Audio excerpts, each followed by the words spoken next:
Salut, c'est Aslak et bienvenue au cœur de la cible. Aujourd'hui on se retrouve une nouvelle fois au complexe du tir sportif de Weuden et je suis toujours en compagnie de Gargio pour tester une autre de ses armes.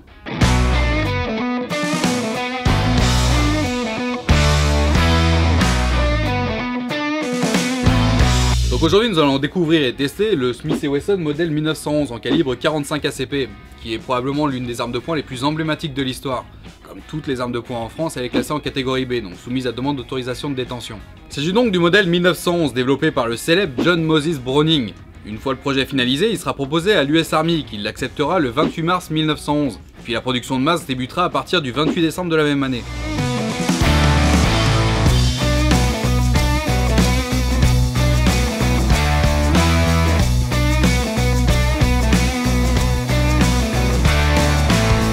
Comme je le disais, il s'agit probablement de l'arme de poing la plus emblématique de l'histoire, puisqu'elle a été utilisée par les forces armées américaines pendant 74 ans, donc de 1911 à 1985, avant d'être remplacée par le Beretta M9, puis enfin par le P320 de chez Sig Sauer.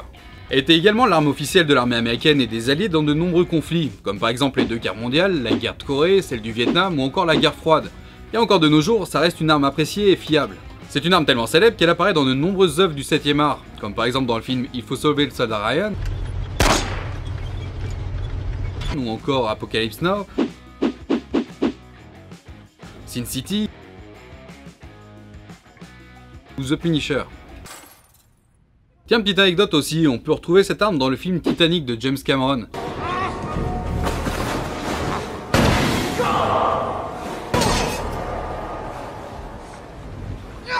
Le problème, c'est que cette histoire se passe en avril 1912, et à cette époque, le modèle 1911 est en production que pour l'armée américaine. Donc en gros, cette arme a rien à faire dans ce film.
Et du coup, pourquoi tu as choisi cette arme là, précisément?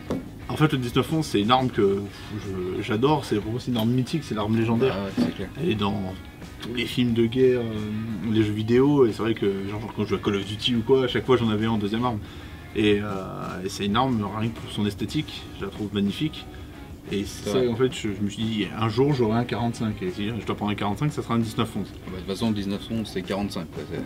Ah oui, pour moi c'est ouais, clair, hein, ouais. un 1911 ça se prend en 45 ou ça se prend pas. Quoi. Bon, après les gens font ce qu'ils veulent, hein, bien sûr, chacun est libre de faire ce qu'il veut, mais non, franchement, c'est emblématique. Ouais. C'est le côté emblématique. Après, certes, comparé aux pistolets modernes d'aujourd'hui, bah, le fait du peu de munitions... Bah, il a quand même plus de 100 ans. Hein. Voilà, bah oui, 1911, il a 108 ans. Donc, mais bon, malgré son âge... bah, ça tire bien. Moi, je trouve que voilà, c'est une excellente arme, et du coup, c'est pour ça que je m'étais dit, le jour où je peux m'en acheter un, je m'en prends un. Donc là, le stand nous met à disposition un radar qui va nous permettre de mesurer la vitesse de l'ogive en sortie du canon. Donc on va tester ça.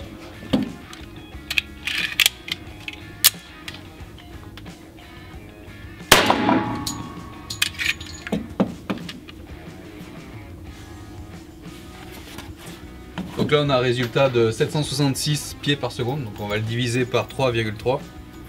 6 divisé par 3,3. Ce qui nous donne un résultat d'environ 232 mètres par seconde.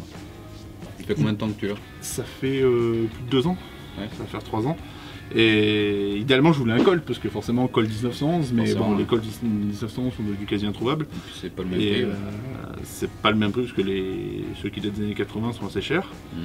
Et puis là j'avais l'occasion d'en avoir un neuf, celui-là je l'ai acheté neuf. Tu l'as acheté où du coup celui-là je l'ai acheté au pistolier, comme toutes mes armes en fait. Et je voulais, quitte aussi à prendre un 1911, je voulais prendre un américain. Ouais, je voulais une marque américaine, et Smith & Wesson c'est une marque... c'est une bonne marque. Voilà, c'est une marque emblématique. Réputé, ça a déjà fait ses preuves. Et tu l'as payé à peu près combien celui-là? C'est un modèle à 1400 €. D'accord. Le E-série. Et voilà. Plus ou moins l'échelle... C'est la tranche de prix pour tout ce qui est américain, ça tourne autour des 1000 €. Après ils montent chez eux, ils montent jusqu'à plus de 2000 € pour les customs. Et, voilà, mais après, déjà ce modèle-là, j'aimais bien le travail sur la culasse et les plaquettes en bois que je trouvais très jolies. C'est ça l'avantage aussi, tu peux vraiment les personnaliser. Ah ouais, voilà, après tu peux vraiment le custom, tu peux changer les plaquettes, il y a tout ce qui est détente et le marteau, tout ça, il y a pas mal de choses qu'on peut changer. Bon, je l'ai pas fait, mais il y en a qui le font et après ils ont des modèles vraiment uniques. Des belles armes uniques, voilà, c'est ça.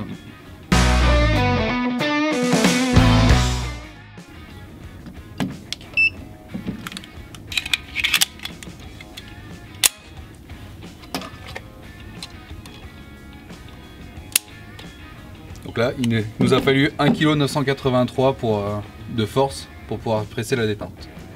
Sinon, en 1911, il y a celui-là. Celui-là, c'est un Tanfoglio. Et donc, un 45 toujours, 1911. Donc, ouais, le modèle est identique à part qu'il est version noire. Hein. Là, pour le coup, c'est à 600 €. En gros, 585 €, on peut avoir un 1911. Et il est très bon aussi. Du coup, moitié prix que celui-là, et pourtant, c'est le même modèle. C'est le même modèle, il a juste changé les plaquettes, il a mis une poignée Pechmar pour avoir une meilleure prise en main. Parce qu'au début, il avait un petit peu de mal au niveau de la prise en main, et grâce à ça, il a largement amélioré son tir. D'accord. Et voilà, et donc du coup, après, c'est vrai que bon, là, c'est moi qui ai fait mon caprice, que je voulais un américain, lui, il est italien. Mais pour les personnes qui veulent les 1911, c'est connu quand même, bien sûr. Donc, il y a un 1911 à 585 €, là, ils peuvent avoir un Tanfoglio Whiteness. Voilà, et commencer avec leur 1911 et le 45. Ouais, puis à ce prix-là, en 45, c'est quand même pas facile à trouver. Un 45 comme à 500 balles. Non, ouais, voilà.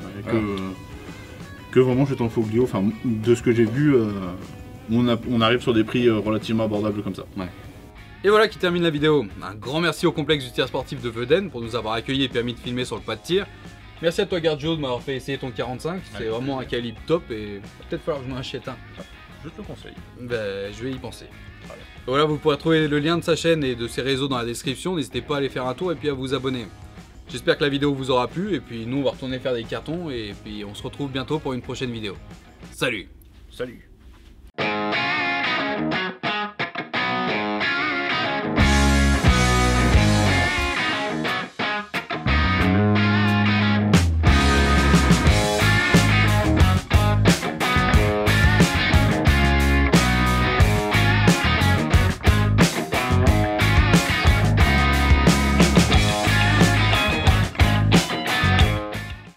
Il s'agit donc du modèle 1911 développé...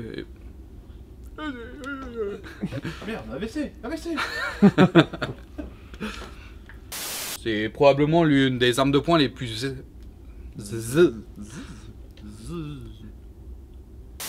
Ouais, il tire beaucoup. Ah bah... Amsterdam, c'est un truc de fou.